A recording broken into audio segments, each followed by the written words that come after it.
வணக்கம் மீடியா மக்களே. நேற்று போட்ட வீடியோவுடைய கண்டினியூட்டி தான் இந்த வீடியோ. நேற்று போட்ட வீடியோ பார்க்காதவங்க அந்த வீடியோ பார்த்துட்டு இதை பாருங்கள்.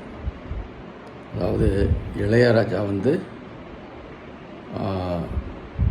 அந்த டிஐஎஸ்சிஓ டிஸ்கோங்கிற பாட்டை சூப்பர் ஸ்டார் ரஜினி சார் படம் கூலியில் அனிருத் யூஸ் பண்ணியிருக்காரு அப்படின்னு சொல்லிட்டு அவர் பெரிய ஒரு பிரச்சனையாக கிளப்பியிருக்கார் இல்லையா. அது நம்ம சம்மந்தமாக தான் நேற்று நம்ம வீடியோ போட்டிருந்தோம். அதனுடைய கண்டினியூட்டி தான் இது.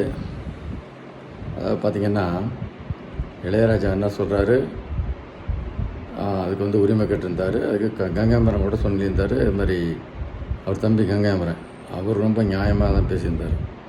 முத்துச்சாமி தீட்சிதராக இருக்கட்டும், இவர்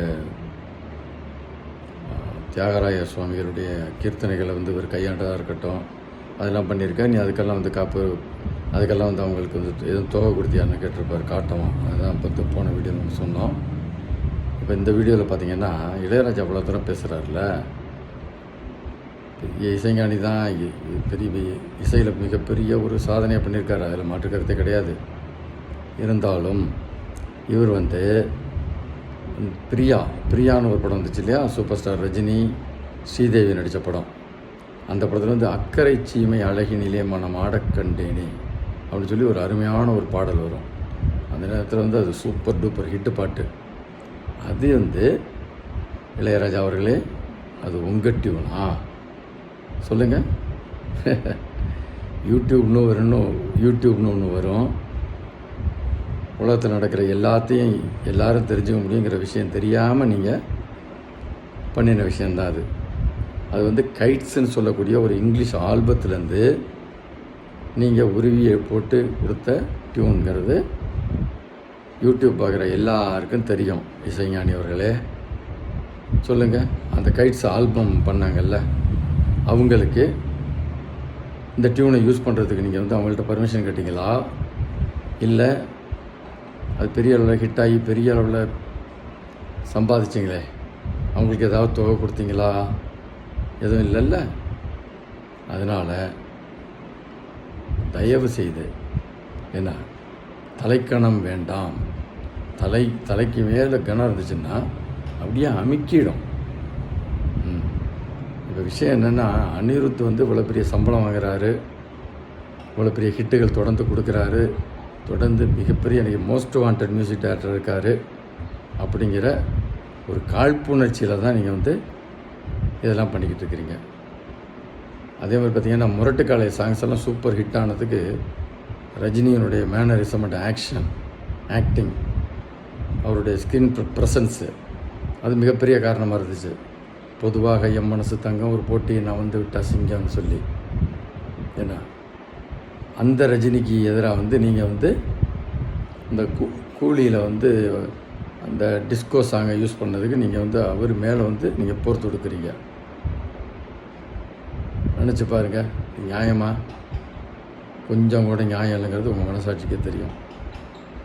அது மட்டும் இல்லை, இளையராஜா அவர்களே, உங்கள்கிட்ட இல்லாத பணமா? எவ்வளோ பணம் உங்கள்கிட்ட இப்போ கொட்டி கிடக்கு, கரெக்டாக? அப்புறம் எதுக்கு இந்த சில்லறத்தனமாக எனக்கு அதில் காசு வேணும், இதில் இந்த இதுக்கு எனக்கு தொகை வேணும்னு கேட்டுக்கிட்டு பேரை கெடுத்துக்கிறீங்க? நல்ல பேர் உங்களுக்கு இருக்குது. இப்போ சமீபத்தில் பார்த்திங்கன்னா நம்ம வள்ளல் கேப்டன் விஜயகாந்த் அவர்கள் மறைந்தார்கள் இல்லையா, அப்போ எவ்வளோ பெரிய கூட்டம் வந்தாங்க, எவ்வளோ மக்கள் வந்தாங்க. அது மாதிரி இசைஞானி இளையராஜா அவர்களே, மனிதர்களை சேருங்க. மணியை மட்டும் சேர்த்து எந்த பிரயோஜனமும் கடைசி காலகட்டங்களில் இருக்காது அப்படிங்கிறத தெரிஞ்சுக்கோங்க. இல்லை இசைஞானி ரைட்டு, இது சாமியாருங்கிறீங்க, சாமியார் ஏன் பேராசைப்படுறீங்க? ஒரு துறவி மாதிரி தோற்றத்தில் இருக்கிறீங்க, எல்லாத்தையும் துறந்தது மாதிரி. ஆனால் ஏன் ஒரு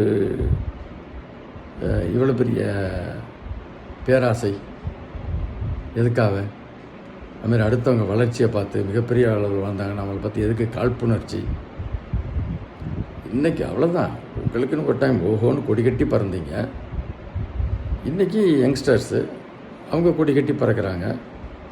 அன்றைக்கி இருந்த பிஸ்னஸுக்கு உங்களுக்கு அந்த பிஸ்னஸுக்கு தகுந்த மாதிரி மிகப்பெரிய சம்பளம்.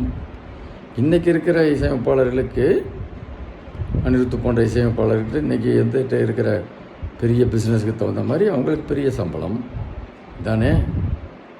இதை உணர்ந்து நீங்கள் இது மாதிரி ஸ்டேட்மெண்ட்டு இப்போ கொடுக்கறது, இது மாதிரிலாம் தயவுசெய்து பண்ணி பேரை கெடுத்துக்கொள்ளாதீர்கள். ஏன்னா பேர் ரிப்பேர் ஆகக்கூடாது. அதனால் நல்ல பேரோடு இருங்க, பேரோடு இருக்கணும்னு அப்படி தான் நாங்களாம் உங்கள் ரசிகர்கள், நாங்கள் அப்படி தான் ஆசைப்பட்றோம். ரைட்டுங்களா? நல்லதா? நன்றி, வணக்கம்.